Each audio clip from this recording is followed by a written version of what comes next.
Now, Right, Alex, I want to ask you about all of this stuff that we've had this week about misinformation, disinformation, the e-safety commissioner. There's been, frankly, a lot of mixed messages coming out of the party leadership this past week between Peter Dutton and Susan Ley. Does the Liberal Party stand for free speech?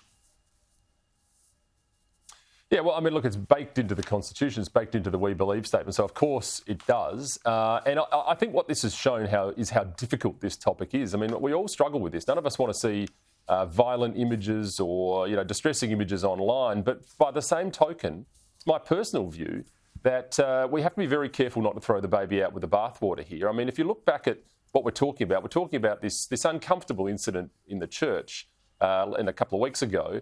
Not actually, as graphic as some of the things which are presently still online, by the way, and of course, important for highlighting a political point. I mean, if we'd gone back through the ages and had this power given in the last few decades, we would never have seen the murder of John F. Kennedy. We would never have seen the burning monk in Vietnam, all of which have significant power in terms of conveying a political message. So I'm very uncomfortable with bureaucrats having powers to censor. I'm very uncomfortable with them having more powers. I don't understand what more powers this office needs in order to do what they do. We're seeing the matter involving Twitter and X at the moment. That's in the courts, and I don't seek to comment on things that are before the courts, of course, but just in terms of the powers that are available to this office, I mean, I think they're quite draconian. I'm actually very uncomfortable with the powers as they presently are, let alone giving them any more powers. Agree, Rita. 100%, and I think that's been demonstrated in the takedown orders that have already been submitted. This entire office was initially the Children's E-Safety Commissioner, and that seems to have disappeared. This was supposed to deal with child exploitation, having child porn online, all these issues that are becoming bigger because of everyone being online and having access to the digital world. But it seems to have veered off that fairly dramatically into a political office. And to have Susan Ley, the deputy leader, say the Libs back the E-Safety Commissioner 100%, that doesn't really leave you much room to move, does it? Well, I mean, I can only speak for myself in relation to this, and what you've highlighted does show the very real bracket creep of bureaucratic power. We see it all the time. I mean, I'll give you another example. The Department of Home Affairs after Christchurch were given the power to refer matters between social media companies or posts that were put up by Australians back to social media companies for the very, perhaps real purpose of having graphic shooting material taken down. Okay, we get it. What happens during COVID? We discovered this through a Freedom of Information application that my office put out. We discovered that not only were the Department of Home Affairs actively engaging with other external companies to sift through the posts of Australians, that they'd actually referred 4,200 posts from Australians back to those companies apparently in breach of the company's own terms and conditions. And many of them had been removed. Many of them were 100% correct. So, Exactly. Yesterday's misinformation is tomorrow's truth. I think the other thing I just want to highlight here is let's have a look at the origin of the words misinformation and disinformation. These two words haven't entered the lexicon by mistake. This has happened quite deliberately, and what we're seeing is a bracket creep of censorship in this country and overseas.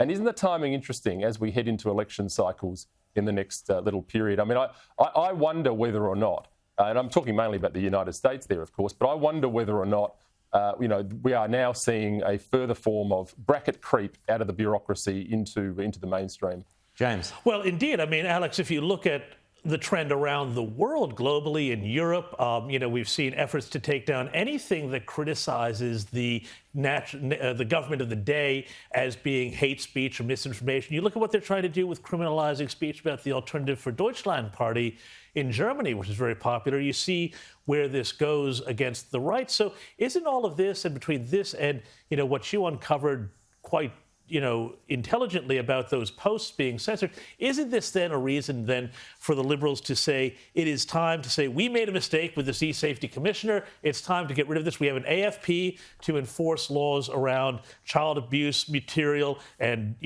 drug trafficking material and terrorist material, because I note that there are preachers in Western Sydney who have alleged that we've reported on in the Daily Telegraph and elsewhere, their stuff is still up. Yeah, look, quite right. I mean, we're seeing that there's any number of different examples of things that are still up. I mean, as an example, if you wanted to really, really protect the hearts and minds of young people, we would be doing something about the scourge of online porn in its entirety, by the way. I think the danger arises when you allow anybody, regardless of who it is, to pick and choose, because it is an enormous world out there, the internet, and it is just impossible for anyone to collect all of the offensive material. I mean, maybe that should be the case, but I certainly don't like the concept of having these enormous powers in any one individual person's hand. That's my personal position. Look, I think just in relation to the party's position, the party had, I think, opposed the misinformation and disinformation laws. These are the laws that the government is trying to conflate into this issue in order to sell them. There will be this bill that will return. It's a terrible piece of draft legislation. Let's wait and see. I mean, I think the position here is that we need to have a look at that bill. The leadership need to have a look at that bill and see what it looks like before making any conclusions about it. But I cannot imagine what sort of acidine, benign, generic version of that bill it would have to be for me to support it. I don't support anything of the sort when it comes to giving bureaucrats more power. Well, there's also, Alex, a huge, I think, political problem here.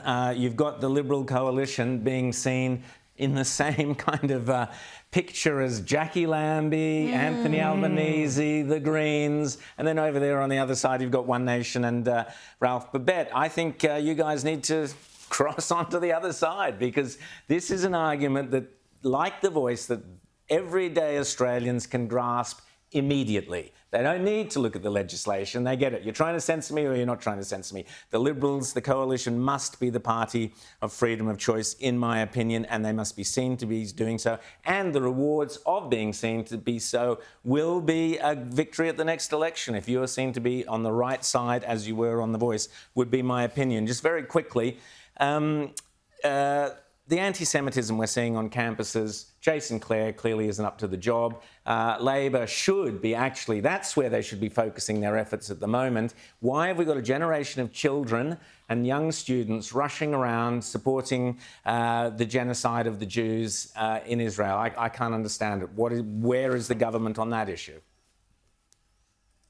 Well, it's a good question. Just as I came here today, I saw yet another protest. I saw the flags of Palestine flying, not a single Australian flag, I might point out, which seems to be the theme coming out of schools. I mean, look, I don't know the answer to that except to say that it's a cultural trend. We're now seeing the long march through the institutions, having made it all the way through the schools to the universities to the corporate sector and back into politics, and it becomes a full circle. The education system has to be looked at. This is something that we need to take very, very seriously into the next period. I'd like to see it being pushed immediately, because we're losing generations of kids to cultural self-loathing. I mean, kids are being taught effectively in many instances to grow up Alex, hating their country. It's worse than that. It is incitement to genocide, and that is against the law. That's my point. We have limitations to free speech, and one of which is incitement to death, murder and violence. And from the river to the sea and other such chants, which these kids are being taught to chant, is an incitement to violence, and the law should be stepping in. Thanks, Alex Antic. Always great to chat to you. Keep up the great work there, and we want to see the coalition going against the misinformation and disinformation, voting against it.